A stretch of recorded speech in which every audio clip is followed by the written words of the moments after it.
decir es que el Espíritu Santo es Dios. ¿Y cómo sabemos que es Dios? Bueno, porque la palabra de Dios le atribuye atributos, valga la redundancia, que solamente Dios puede tener. Y el primero le atribuye la eternidad.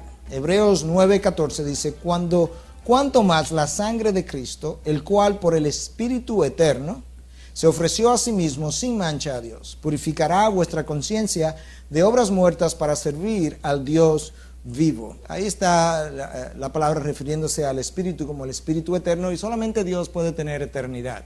Pero hay otras cosas que la palabra dice con relación al Espíritu Santo que nos hablan de que es Dios. Este es un versículo que citamos anteriormente, Salmos 139:7. ¿A dónde me iré de tu Espíritu?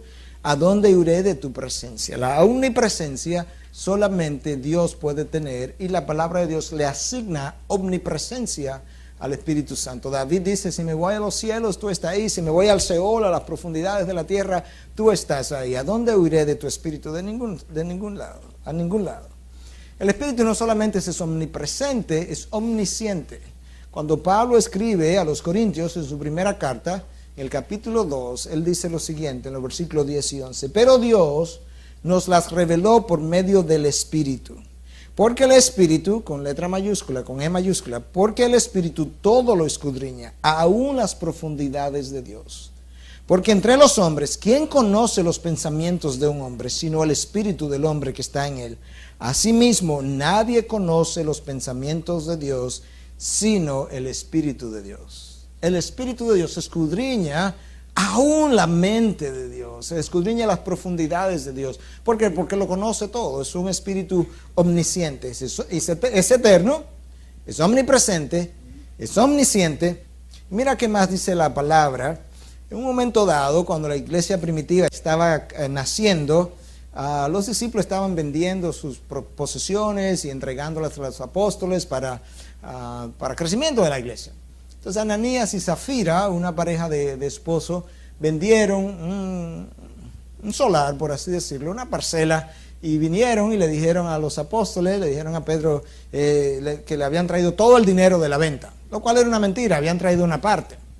Y realmente ellos no tenían ninguna necesidad de mentir, porque ellos pudieron haber dicho, mira, lo vendimos por 10 pesos y te estamos dando 5, la mitad, eso es buena proporción. ¿Qué es lo que Pedro le dice? No había necesidad de que mintiera, no era tuyo antes de venderlo, y ahora que lo vendiste no es tuyo, entonces ¿por qué estás mintiendo? Pero esa mentira, cuando Pedro se dirige a ellos, lo que le dice, ¿por qué ha llenado Satanás tu corazón para mentir al Espíritu Santo? No has mentido a los hombres sino a Dios. Claramente identificando al Espíritu Santo como Dios. Entonces no hay duda, volvemos y lo repetimos, el Espíritu Santo es Dios, tiene los mismos atributos, merece el mismo honor, la misma honra que Dios Padre y que Dios Hijo. En el funcionamiento de lo que es el plan de redención, Dios ha dispuesto que en un momento el Hijo estuviese subordinado al Padre y en otro momento ahora el Espíritu subordinado al Hijo y al Padre. Vamos a hablar un poquito del trabajo del Espíritu Santo. Nosotros creemos, bueno, no nosotros creemos, mucha gente cree como que el Espíritu Santo no hizo absolutamente nada hasta el día de Pentecostés. Como que el Espíritu Santo estaba ahí haciendo nada y el día de Pentecostés, ¡boom!, comenzó su trabajo. No, el Espíritu Santo ha estado trabajando desde el inicio. El Espíritu Santo tuvo una participación en la creación. El Espíritu Santo tuvo una participación durante todo el Antiguo Testamento, que a partir de Pentecostés cobró una cierta dimensión que antes no la había tenido. Sí, estamos de acuerdo. Pero tuvo un trabajo. El Génesis 1 dice que el Espíritu de Dios moraba, o se movía sobre las aguas, mejor dicho, se movía sobre las aguas. En la creación ya estaba presente. Nosotros leemos en Job 33:4, dice, el Espíritu de Dios me ha hecho. Y el aliento del Todopoderoso me da vida. El Ruá, que ese es el Espíritu Santo, me da vida. El Espíritu Santo tiene una función en la creación de vida. De la misma forma que Jesús, como agente de la creación, tuvo una participación también en la creación. No es algo que el Espíritu que Jesús hizo divorciado del Espíritu de Dios. Han participado en este plan de redención. Asimismo, la palabra fue inspirada por el Espíritu Santo. De manera que cuando Moisés estaba siendo inspirado para escribir los primeros 5 libros de la Biblia, el Espíritu Santo estaba trabajando. haciendo que, entre otras cosas, inspirando a Moisés. De manera que su trabajo se ve claramente a lo largo de toda la Biblia. La concepción de Jesús dice que María concibió por obra del Espíritu Santo. Job 33:4 dice que Él es que da vida y que Jesús fue concebido por obra de Él que da vida, del Espíritu Santo. Vemos la congruencia ahora, que Job dice que Él me ha dado vida y cuando Jesús es concebido es por el Espíritu Santo que concebió. Pues parece que Job tenía razón. El Espíritu Santo ilumina al creyente. Una de las cosas que Jesús revela, y ahí está en Juan 16, del 12 al 14, cuando el Espíritu venga, el Espíritu de verdad, Él los guiará a toda verdad. O sea que cuando a veces yo comienzo a discernir algo, bueno, eso como que no corresponde a la verdad, ese discernimiento, esa iluminación para discernir entre blanco y negro, me la da el Espíritu Santo que mora en mí. Es de las tres personas de la Trinidad, es una persona muy importante también para mi vida diaria. Juan 16:8 dice que es el Espíritu Santo que convence de pecado. Y es ese versículo más múltiples otros pasajes de la Biblia que nos dicen a nosotros que cuando una persona tiene arrepentimiento, la única razón por la que se ha podido arrepentir es porque el Espíritu Santo ha venido a convencerlo de pecado. Que si el Espíritu Santo no hace ese trabajo, la persona nunca se arrepiente. Cuando nosotros nos arrepentimos y recibimos a Cristo como Señor y Salvador, es porque el Espíritu Santo previamente tuvo que venir a convencernos de eso, porque Él es que convence de pecado. Si Él no hace nada, nos quedamos en nuestros pecados. El Espíritu Santo le da seguridad al creyente. En Romanos 8, del 15 al 16, habla de eso, de que me da testimonio, testifica a mi espíritu que soy salvo, que soy de Él. ¿Cómo Él hace eso? Bueno, la palabra no explica el cómo, sí explica el qué, y es que Él nos da esa seguridad. El Espíritu Santo nos ayuda en la oración. La palabra de Dios dice en Romanos 8, del 26 al 27, que cuando no sabemos cómo orar, que el Espíritu intercede por nosotros con gemidos indecibles. ¿Se acuerdan de ese pasaje? Hay ocasiones, y algunos de ustedes de los que están aquí me han oído orar en 2 o 3 ocasiones, donde verdaderamente yo no he sabido cómo orar porque la situación era compleja, no estaba seguro, y simplemente dije, Señor, tu palabra dice que cuando yo no sé cómo orar, tu Espíritu intercede por mí. De manera que mi única oración en este momento es que ese Espíritu haga su trabajo, que interceda por mí. En el nombre de Jesús, amén, terminé. He orado así. Algunos de ustedes me han oído orar así. Eso es lo que la palabra dice, que cuando yo no sé cómo orar, el Espíritu intercede por mí. Esa es la razón por la que yo decía ahorita, hemos complicado la oración. Porque aun cuando yo no sepa, Señor, yo no sé cómo orar, relájate. Que hay alguien que sabe cómo orar. Y mora dentro de ti, eso es lo increíble. Entonces acudamos a Él para que Él lo pueda hacer. La regeneración. ¿Se acuerdan cuando Cristo vino? Y digo, quizá para algunos estos textos son muy familiares y para otros no, porque esta es una invitación que hemos hecho abierta y hay personas a diferentes niveles de preparación y de entendimiento. En Juan 3 se habla del nuevo nacimiento. Nicodemo viene donde Cristo y Cristo le dice a Nicodemo, en verdad te digo que si no nace de nuevo no verás el reino de los cielos. Y Nicodemo está como, ¿qué? ¿De qué le está hablando? Y Cristo le estaba hablando de la necesidad de ser regenerado, de ser transformado. Esa regeneración la hace el Espíritu Santo. Ese trabajo, esa obra es obra del Espíritu Santo. Este versículo está ahí, 1 Corintios 12:13, y quizás algunos han aprendido otras cosas, y quizás sea el primer tropiezo que tenemos, controversial, que tiene que ver con el bautismo del Espíritu. La palabra de Dios dice, de forma categórica, que por un mismo Espíritu todos fuimos bautizados. Entonces la idea de que unos han sido bautizados por el Espíritu y otros no sale de la Biblia. La Biblia afirma que todos hemos sido bautizados por el mismo Espíritu.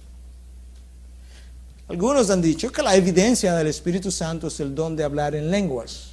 Y que por tanto, si usted no ha hablado en lengua, no ha sido bautizado por el Espíritu Santo. Para comenzar, el bautismo del Espíritu es algo que todo creyente ha tenido.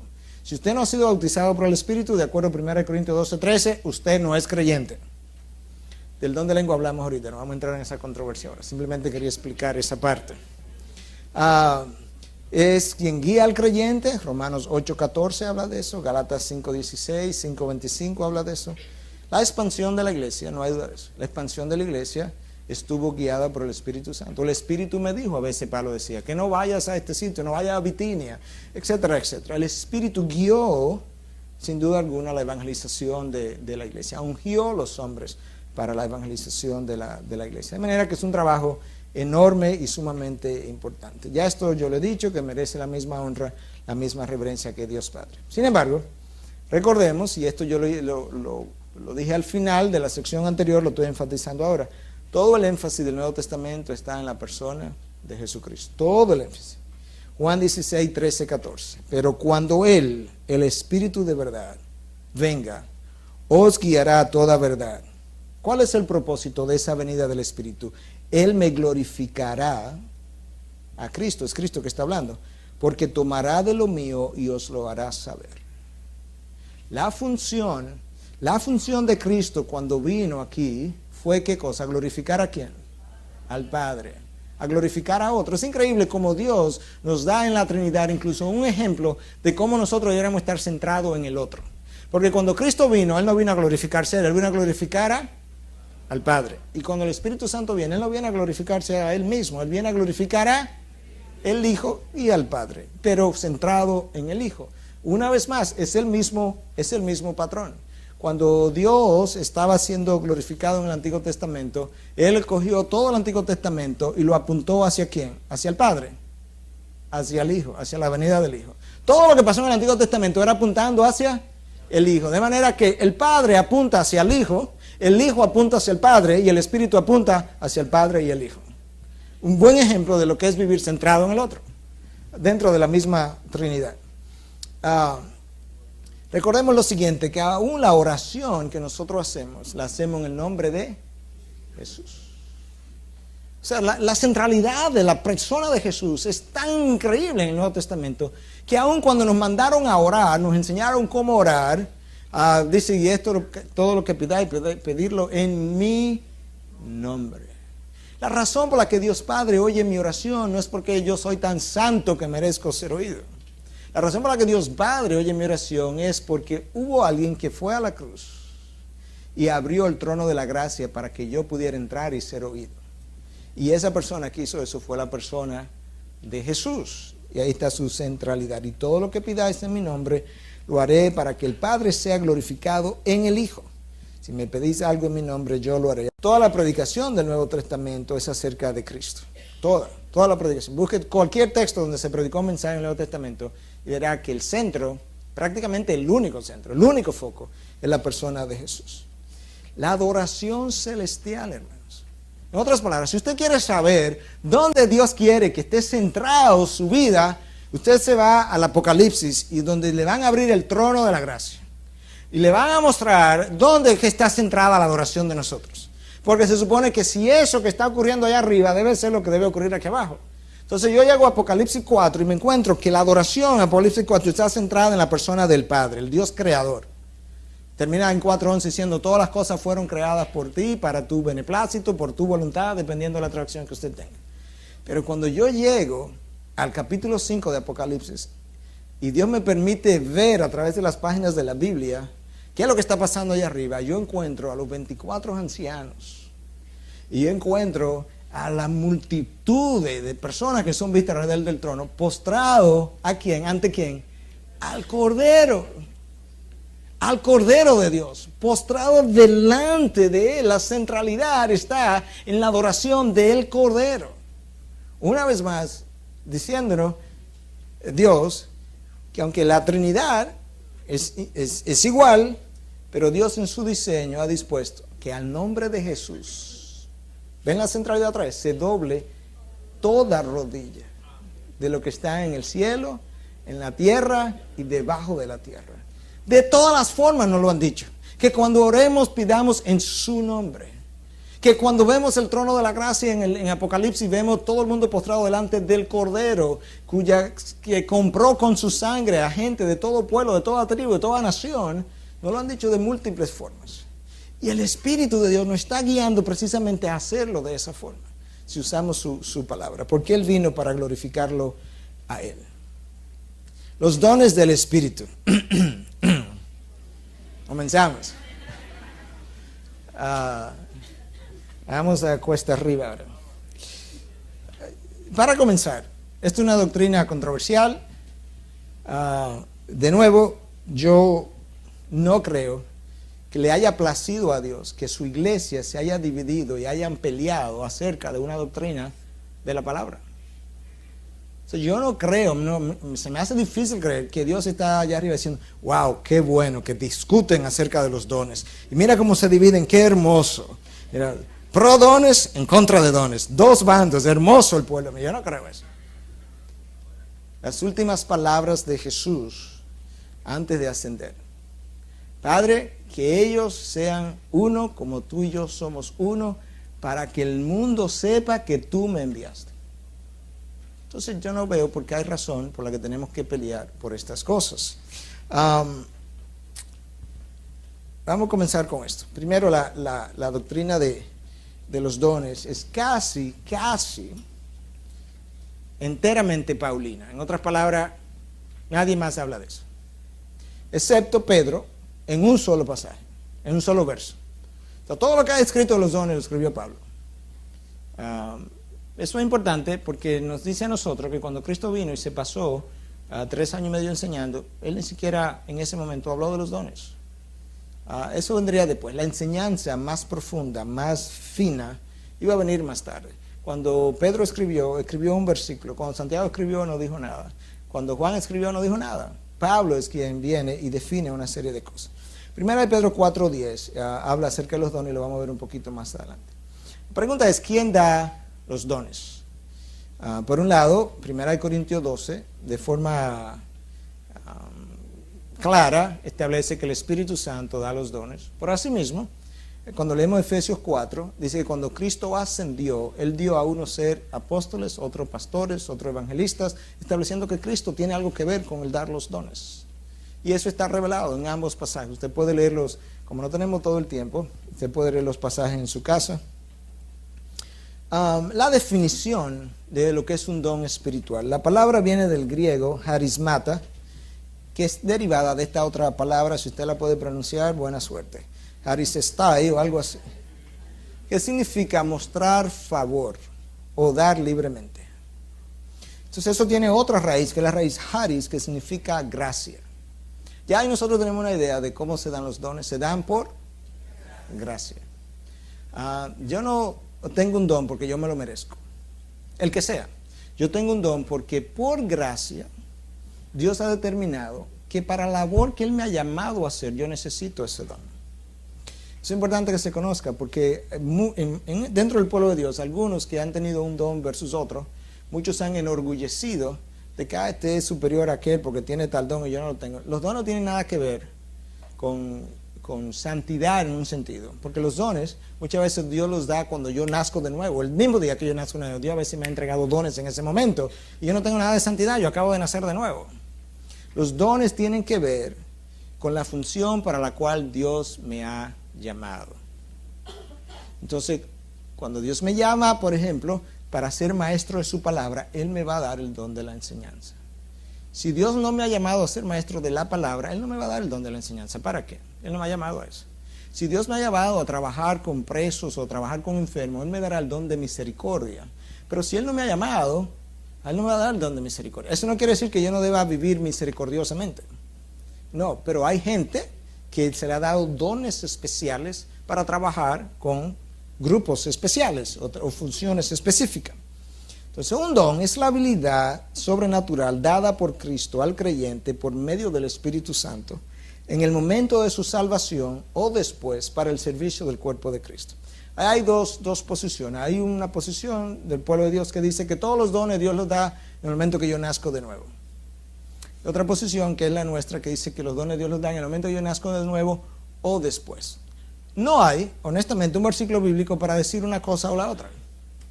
O sea, no hay un versículo bíblico para decir, mire, aquí dice que todos los dones, si usted no los recibió el día que nació de nuevo, más nunca se le va a dar un don. No lo dice. Pero tampoco hay un don que dice, míralo aquí, que dice que tú te lo dan o el día que nace de nuevo o después. Tampoco lo dice. Lo que sabemos que no lo dan antes. Porque el don viene por el Espíritu Santo y ese Espíritu no mora en mí hasta que yo no nazca de nuevo. Entonces de eso sí estamos seguros que no es antes. De las otras dos posiciones, Cualquiera de las dos es posible. 1 Corintios 12:7. Pero a cada uno se le da la manifestación del Espíritu para el bien común. Ahí se nos habla de que es una manifestación, el don del Espíritu, como que el Espíritu tiene algo que ver, no como, tiene algo que ver, o mucho que ver con esto de recibir el don. Pero el propósito del don, de acuerdo a este versículo, es el bien común.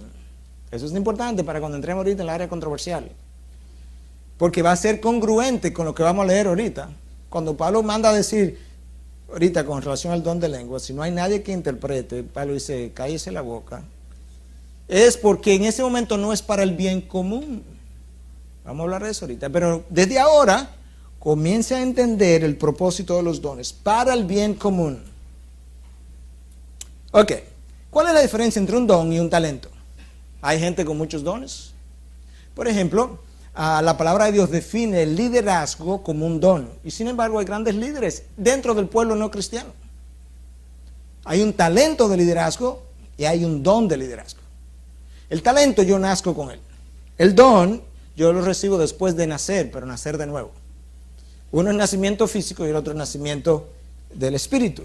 El talento natural es dado por Dios a través de los padres. O sea, cuando yo nazco, si yo nací una habilidad para la pintura, en mis genes que mis padres me dieron, había esa habilidad, dado por los padres. Los dones espirituales dados por Dios independientemente de los padres. En otras palabras, puede ser que mi padre nunca hubiesen abierto una Biblia y que yo saliera un gran predicador. Bueno, no tiene nada que ver con mi padre. Digo, con los padres terrenales, tiene que ver con mi padre, pero el celestial. Ok, los talentos están presentes al nacer, los dones son dados al nacer de nuevo o después, como ya dijimos. Los talentos son para el beneficio del hombre en general. Los dones es para el beneficio del cuerpo de Cristo, para el beneficio de la iglesia. 1 Corintios 12 lo especifica, creo que vamos a encontrar el pasaje por ahí, predominantemente. En ocasiones, hemos oído la pregunta siguiente: ¿tú crees en los dones? Y cuando la gente pregunta eso, lo que está preguntando es si cree en los milagros y si cree en el don de lenguas. Ese tipo de cosas. Como si esos fueran los únicos dos dones. La palabra de Dios tiene una lista que, si la sumamos toda, de 15, 18, 20 dones diferentes. Palabra de sabiduría, palabra de conocimiento, fe, sanidad, milagros. Ahí está el pasaje. No es algo que yo me estoy inventando ni deduciéndolo. Yo lo estoy sacando directamente de ese texto. 1 Corintios 12, 8 al 10. Profecía, discernimiento de espíritu, lenguas, interpretación de lenguas. Otro pasaje de 1 Corintios 12, del 28 al 30. Apóstoles, profetas, maestros de ayuda, milagros, sanidad, administración, o algunos lo traducen como liderazgo, lenguas, discernimiento de espíritu. Profecía ya mencionada, servicio, enseñanza, exhortación, dar, liderazgo, mencionado en Romanos 12, del 6 al 8, y misericordia. Y en Efesios 4:11 habla de que cuando Cristo ascendió, a uno les dio ser apóstoles, a otros profetas, a otros evangelistas, a otros pastores, a otros maestros. Todo eso son dones. Hay 4 grupos de dones, algunos repetidos y otros no. Es interesante que mucha gente que anda en busca de los dones, anda en busca de los dones que tienen cosas sobrenaturales, sobre todo si es el don de lenguas. Pero yo no sé, si usted conoce a alguien, quizá me lo puede decir después, si usted conoce a alguien que le haya pedido a Dios el don de dar, de manera que quiera dar más del 10%, del 10%. O sea, ¿cuántos cristianos ustedes conocen eso? El Señor, yo tengo tanto deseo de dar, que el 10% es muy poco, dame el don de dar. ¿Cuánto por ciento? Pero es un don. ¿Cuántas personas le han dicho, Señor, yo quisiera tener tanta misericordia para meterme en los hospitales, en las clínicas, en los enfermos, es más, para irme a la India, dame el don de misericordia? ¿Cuántos de ustedes conocen de eso? Pero si comenzamos a mencionar los otros, que ahí sí nosotros como que lo hicimos un poquito superior, ahí sí conocemos mucha gente. Nos da una idea para qué que nosotros queremos los dones. Pero Dios dice que es para el bien común de su iglesia. Entonces, ¿quiénes reciben los dones? Oye lo que dice 1 de Pedro 4:10. Según cada uno ha recibido un don especial. O sea que cada cristiano tiene un don, por lo menos uno. Puede ser que usted no sepa cuál es, pero usted tiene por lo menos uno. Úselos sirviéndose los unos a los otros como buenos administradores de la multiforme gracia de Dios. Ahí de nuevo, el don es una manifestación de la múltiple forma de la gracia de Dios, de las múltiples manifestaciones que tiene su gracia. El don que usted tenga, eso es una de esas manifestaciones. Se lo han dado para que les sirva se sirvan los unos a los otros. Eso es importante. Y cada uno ha recibido un don. Primera de Corintios 7:7, Pablo está hablando en este caso con relación al don de continencia, donde él vivía soltero y no tenía necesidad de casarse. Y él dice, sin embargo, yo desearía que todos los hombres fueran como yo. No obstante, cada cual ha recibido de Dios su propio don. Cada cual. Uno de esta manera y otro de aquella. La verdad es que si usted no está contento con su don, con Dios, es que usted tiene que pelear. Porque Dios fue el que se lo dio. Y si usted está descontento porque a qué le dieron uno que yo no tengo, entonces hable con Dios, porque Dios fue el que decidió dárselo a él y no a usted. Pero quien da los dones es Dios por su gracia, y a cada uno se lo da según el llamado de Dios. Primera de Corintios 12, 29 al 30, para hablar de que no todo el mundo tiene todos los dones. O sea, no ha habido una persona que tenga todos los dones. ¿Acaso son todos apóstoles? En otras palabras, hay muchos que no lo son. ¿Acaso son todos profetas? Hay muchos que no lo son. ¿Acaso son todos maestros? Hay muchos que no lo son. ¿Acaso son todos obradores de milagro? ¿Acaso son todos tienen todos dones de sanidad? ¿Acaso hablan todos en lengua? ¿Acaso interpretan todos? En otras palabras, no todos tienen todos esos dones. Unos que sí, otros que no. ¿Quién recibe el don? ¿Quién decide el don que yo tengo? Mira 1 Corintios 12:11 lo que dice. Pero todas estas cosas, con relación a los dones, las hace uno y el mismo Espíritu, distribuyendo individualmente a cada uno según la voluntad de Él. Entonces, según ese verso, ¿quién distribuye los dones? El Espíritu. Dios, pero a través del Espíritu. Porque literalmente nos está identificando aquí que todas estas cosas, 1 Corintios 12 entero acerca de los dones, todas estas cosas las hace uno y el mismo Espíritu, distribuyendo individualmente a cada uno según la voluntad de Él. ¿Oyeron cómo es que el don es recibido? ¿Según la voluntad de quién? No es el don que yo quiera, es el don que Dios quiera. Razón, porque Dios sabe para lo cual Él me ha llamado. Es interesante que, por ejemplo, nosotros le hemos dado mucha importancia a lo que son los milagros de sanación, por ejemplo. Y son importantes. Pero hemos creído como que esos que hicieron milagros de sanación, o hacen, son superiores. Y resulta que cuando nosotros leemos acerca de la vida de Juan el Bautista, dice que Juan el Bautista no hizo un solo milagro. Uno solo. Y al mismo tiempo dice, Cristo dice, entre de aquellos nacidos de mujer, no ha habido nadie más grande que Juan el Bautista. O sea que el matatán no hizo ninguno. No hizo ningún milagro.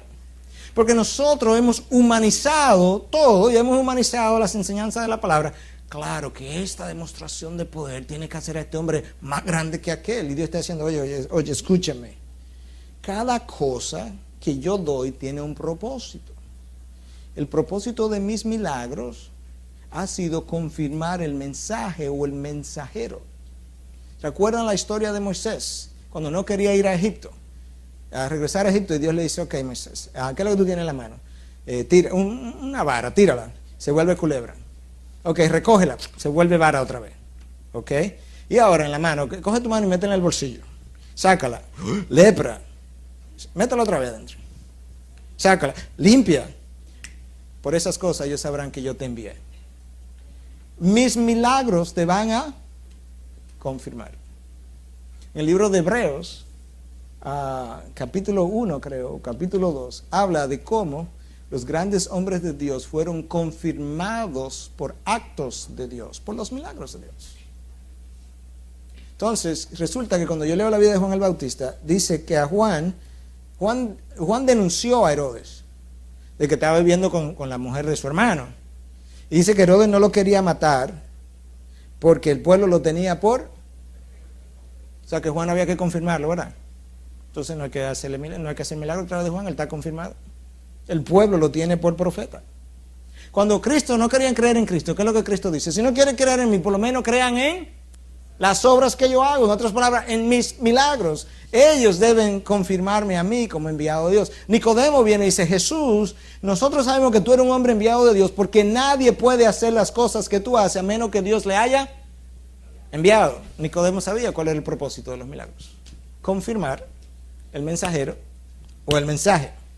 Ok, seguimos. ¿Cuál es el propósito de los dones? De acuerdo a Efesios 4, 11, 13. Y él dio a algunos el ser apóstol, a otros profetas, a otros evangelistas, a otros pastores y maestros, a fin de capacitar a los santos. ¿Oyeron el propósito ahora? A fin de capacitar a los santos. Ese es el propósito. Para la obra del ministerio. Para la edificación del cuerpo de Cristo. ¿Oyeron cuál es el propósito de los dones? La edificación del cuerpo de Cristo. Hasta que todos lleguemos a la unidad de la fe y del conocimiento pleno del Hijo de Dios, a la condición de un hombre maduro, a la medida de la estatura de la plenitud de Cristo. Hasta que lleguemos ahí, estos dones van a estar operando para el crecimiento de la estatura del hombre maduro. En 1 Corintios 14, entonces, Pablo comienza a hablarle a la iglesia, o síguele hablando a la iglesia, acerca del don de lenguas. Yo estoy usando este versículo ahora para conectarlo al propósito de los dones. Acabamos de decir ahora, basado en Efesios 4, 11 y 13, que era para la edificación del cuerpo de Cristo, que está ahí mismo, a fin de capacitar a los santos. Oye lo que dice 1 Corintios 14, 19. Sin embargo, en la iglesia prefiero hablar 5 palabras con mi entendimiento para instruir también a otros antes que 10,000 palabras en lenguas. ¿Por qué Pablo está diciendo? ¿Por qué que Pablo dice que en la iglesia, no está diciendo en mi casa, está diciendo en la iglesia, yo prefiero hablar 5 palabras que se entiendan, lo que estamos haciendo ahora, a 10,000 palabras en lenguas? ¿Sabe por qué Pablo está diciendo? Porque cuando yo hago el don de lengua en la iglesia, no hay quien interprete, la gente queda sin entendimiento, nadie es edificado y ese no es el propósito del don. ¿Se va entendiendo la conexión? Edificación del cuerpo de Cristo para capacitar a los santos. Y esta es la razón por la que Pablo está haciendo esa aclaración. Un creyente pudiera ser negligente con su don. De hecho, cuando Pablo le escribe a Timoteo en su primera carta, le dice, no descuide el don espiritual que está en ti. En otras palabras, Timoteo, ten cuidado, como que te está enfriando, no descuides este don que te fue conferido por medio de la profecía con la imposición de manos del presbiterio. Y en su segunda carta, en 1:6, por lo cual te recuerdo que avives el fuego del don de Dios que hay en ti, por la imposición de mis manos. Otra palabra, Timoteo, se te dio un don que a ti se te ha ido enfriando. Entonces es posible que yo tenga un don y que yo no lo use y que sea necesario que alguien venga a mí a amonestarme porque yo no estoy usando algo que Dios me dio. El don de profecía, la mayoría de la gente cree que el significado primario de profetizar es predecir el futuro. E incluso cree que la función primaria del profeta en el Antiguo Testamento era predecir el futuro. Y en realidad, la función primaria del profeta en el Antiguo Testamento y en el Nuevo Testamento, Cristo fue el máximo de esos profetas, Juan el Bautista fue otro representante de esos profetas, fue exponer la voluntad de Dios. De hecho, Juan el Bautista, que fue profeta, no hace una predicción del futuro en ningún momento. Una sola. ¿Y fue profeta o no? No hace una sola predicción del futuro. Porque cuando él viene a introducir al maestro, el maestro estaba ahí entre ellos. Le llevaba 6 meses a Jesucristo, básicamente, de edad. Ya el maestro estaba ahí. Y él decía, ahí viene, o sea, preparar el camino del Señor. Él está entre nosotros. Sí, le está hablando de algo que estaba inmediato, pero las predicciones futuras de que dentro de un año, dentro de 5, dentro de 13, dentro de... No son nada de eso. Sin embargo, era profeta, porque la función primaria del profeta era exponer la voluntad de Dios. Y entonces, en el ejercicio de exponer la voluntad de Dios, de cuando en vez él predecía el futuro, y ahí está, entonces ahí están las predicciones ¿verdad? Del futuro. Y eso es importante que nosotros reconozcamos. 1 Corintios 14 habla y define incluso el don de profecía. Lo vamos a ver ahorita, por eso simplemente me voy a limitar a leerlo de aquí, de este cuadro, donde dice que el don de profecía es para edificación. 1 Corintios 14, 3, si lo quiere buscar. Exhortación y consolación. Esas 3 cosas. Exhortación, edificación y consolación. Eso nos da a nosotros una idea de cuál es el propósito de ese don. La exposición de la palabra de Dios es una función profética. ¿Por qué? Porque nos habla de la voluntad de Dios. Ahora, en el Antiguo Testamento hubo personas por Dios, inspiradas por Dios, que hablaron de forma infalible. Que cada vez que ellos abrían su boca con relación a la revelación de Dios, el 100% de las veces era cierto, incuestionable, hasta el punto que en Deuteronomio 18, Dios nos da la fórmula para diferenciar entre un profeta falso y uno verdadero. Y Él dice que la fórmula es que cuando el profeta diga algo y no se cumpla, ese profeta no es de Él y ha hablado con presunción. E incluso dice cuál debe ser la consecuencia de ese profeta. Dice que debían matarlo. Hoy en día, porque alguien me hizo una pregunta, ¿cuánta gente no se denomina profeta que vive haciendo profecías que no se cumplen?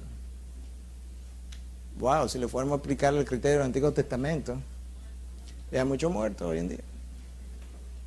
Estuve hace 3 o 4 años en una charla que vino a dar uno de esos gente que ha recibido de parte del pueblo de Dios. Yo creo que el pueblo de Dios es el primer problema, porque le asignan títulos que a veces la persona que sale nunca se ha dado, pero que le han llamado profeta. Él vino y profetizó hace como 3 o 4 años de eso. Que 7 meses a partir del día que estábamos ahí, que el pueblo, la fe cristiana iba a avanzar tanto en República Dominicana, que toda la frontera dominicana iba a estar tomada y que íbamos a estar penetrando Haití después de eso. Bueno, yo estaba ahí, anotamos el día. Si ocurre, yo tengo que admitir que, wow, este hombre profetizó, pero anotamos el día.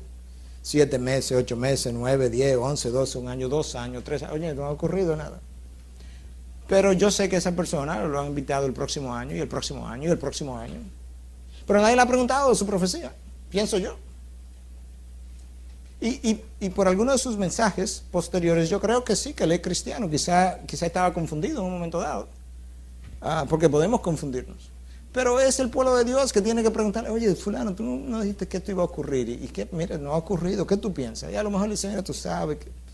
Pues tenemos que ser cuidadosos cuando estamos hablando de esas cosas. Es muy común, ya para terminar con el don de profecía y seguir con este otro, es muy común hoy en día que alguien que se denomina profeta, lo traen a una charla, lo invitan, y al final él se para aquí y hay una fila de gente que está pasando al frente para que él le prediga el futuro a cada uno de ellos.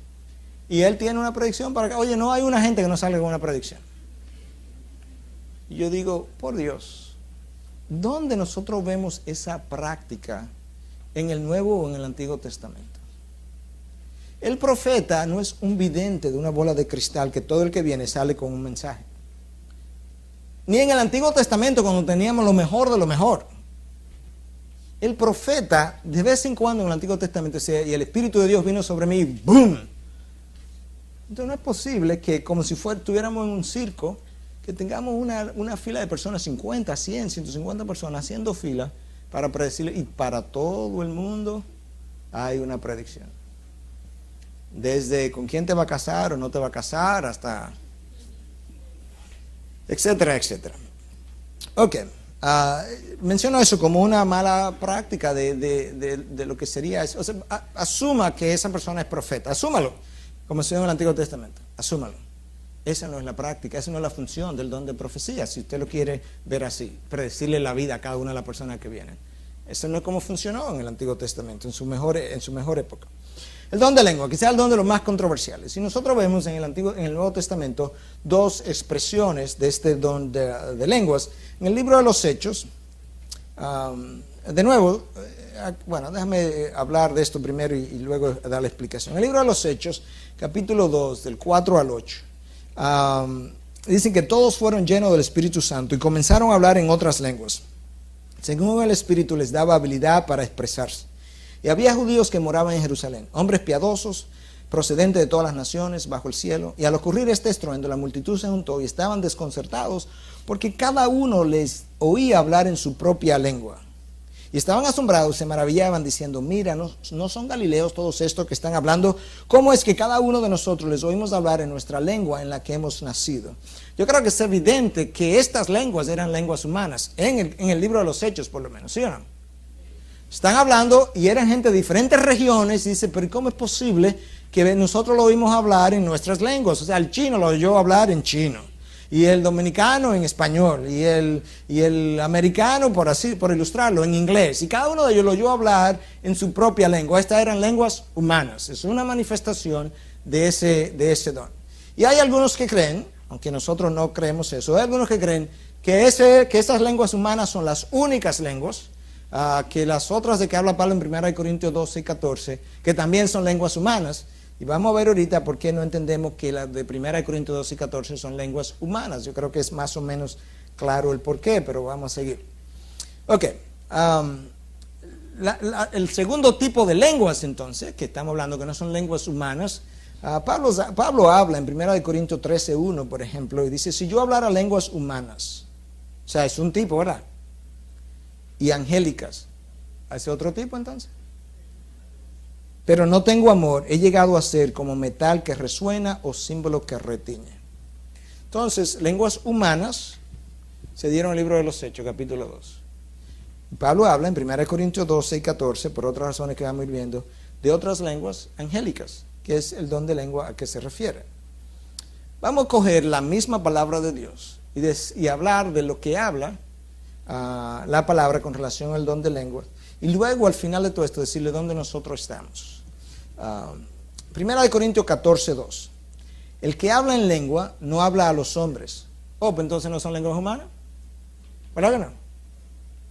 Bueno, yo creo que eso es importante, porque realmente hay un grupo grande, significativo, que piensa que el don de lengua del libro de los Hechos es el mismo del 1 Corintios 12:14. Pero resulta que ahora Pablo dice que el que habla en lengua él no habla a los hombres, porque no son humanas, sino a Dios, pues nadie le entiende. Bueno, si son simplemente lenguas humanas, entonces hay alguien que le entienda. Lo que pasa es que si estoy hablando en árabe, el árabe no está aquí, pero hay alguien que le entiende. Pero este versículo dice que nadie las entiende, claro, porque no son lenguas humanas. 1 Corintios 14:3. El que profetiza habla a los hombres. Bueno, está comparando el don de lengua con el don de profecía. Entiéndase que ya me dijo en 1 Corintios 14:3 que habla a los hombres para exhortación, consolación y edificación. Que esa es la función de ese don, no la predicción del futuro. La predicción del futuro es algo que el profeta hizo como parte de su función de revelar la voluntad de Dios. 1 Corintios 14:4. El que habla en lenguas habla a sí mismo se edifica, pero el que profetiza edifica a la iglesia. ¿Cuál es el propósito de los dones? ¿Edificar a quién? ¿A mí mismo o a la iglesia, al cuerpo de Cristo? Okay. Por eso Pablo dice lo siguiente en 1 Corintios 14:5. El que profetiza es superior al que habla en lenguas. ¿Por qué? Bueno, míralo aquí atrás. El que habla en lengua a sí mismo se edifica. Ese no es el propósito del don. Pero el que profetiza edifica a la iglesia. Próximo punto, próximo versículo. El que profetiza es superior al que habla en lengua. Recuerde que el don de profecía es la exposición de la voluntad de Dios. Consolación, exhortación, edificación. Si hablo en lenguas y no sé lo que dije, hablo al aire. 1 Corintios 14:9. Noten que esto que está ahí está en comillas. O sea, yo no me estoy inventando esto, yo no lo estoy interpretando, yo lo estoy poniendo todo tal cual está en la palabra. Precisamente para evitar los extremos que yo dije, que no dije, que yo interpreté, que no interpreté. Si hablo en lenguas y no sé lo que dije, hablo al aire, dice Pablo. El don de lenguas no interpretado crea ciertos problemas. Eso lo puse yo, pero lo que está abajo lo dice Pablo. Porque se separe bien que cada cosa. 1 Corintios 14, del 14 al 17. Eso lo dice Pablo. Porque si yo oro en lenguas, mi espíritu ora, pero mi entendimiento queda sin fruto. Entonces, ¿qué? Oraré con el espíritu, pero también oraré con el entendimiento. Oye lo que Pablo dice. Si oro en lenguas, mi espíritu ora, pero mi entendimiento queda sin fruto. Entonces, ¿qué? Oraré con el espíritu, pero también oraré con el entendimiento. Cantaré con el espíritu, pero también cantaré con el entendimiento. De otra manera, oye ahora, si bendices solo en el espíritu, hablando en lengua, si bendices solo en el espíritu, ¿cómo dirá el amén a tu acción de gracias el que ocupa el lugar del que no tiene ese don? Puesto que no sabe lo que dices. Porque tú das gracias bien, por el otro no es edificado. ¿Ven lo claro que está eso? O sea, si estábamos aquí en este momento y este hermano está hablando en lenguas, yo no sé lo que dice, nadie sabe lo que dice, ¿cómo puedo yo decir amén a lo que él está diciendo? Entonces Pablo dice, tú das gracias bien, pero el otro no es edificado. Pero resulta que ya él dijo que el propósito del don es la edificación del cuerpo de Cristo. Nuevamente, por eso que Pablo dice, en la iglesia prefiero 5 palabras que se entiendan y no 10,000 en lenguas. En la iglesia la enseñanza de la palabra es preferible al don de lenguas. Óyelo, ¿cómo lo dice Pablo? 1 Corintios 14, 19. Sin embargo, en la iglesia prefiero hablar 5 palabras con mi entendimiento, para instruir también a otros. Ven el énfasis, para instruir a otros antes que 10,000 palabras en lenguas. Porque el propósito del don es la instrucción del otro. Y si el otro no está siendo instruido, entonces el don no está llegando a hacer su función. El don de lenguas es una señal primordialmente para incrédulos. Yo no dije eso, la palabra lo dice. Oye lo que dice aquí. 1 Corintios 14. Por tanto, si toda la iglesia se reúne y todos hablan en lenguas y entran algunos sin ese don o incrédulos, no dirán que estáis locos. Pablo está preocupado. O sea, Pablo está preocupado de una práctica que ocurre hoy. Y es que tú entras a un lugar y todos están hablando en lengua. Y Pablo dice, yo tengo una preocupación con eso. Porque si viene alguien que no sabe lo que es esto, van a pensar que ustedes están locos toditos. Y Pablo dice, eso no es buen testimonio. Si alguno habla en lenguas, que hablen 2. Oye, ok. Pablo dice, ok, vamos a hablar en lengua. Ok, vamos a hablar en lengua, está bien. Pero oye, mira cómo es que yo entiendo que deben hacerlo. Que hablen 2 o a lo más 3 y por turno, y que uno interprete. ¿Usted entiende lo específico que es Pablo? O sea, Pablo dice, ok. Yo no quiero que todo el mundo hable en lengua al mismo tiempo, porque van a parecer locos. Entonces, ok, vamos a definirlo, que hablen. ¿Está bien que hablen? 2. A lo sumo, 3. Y que haya un intérprete.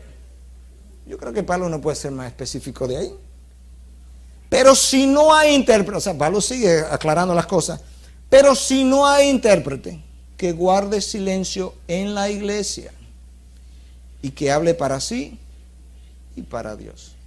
Yo creo que más claro de ahí Pablo no lo pudo haber dicho, ¿verdad que no?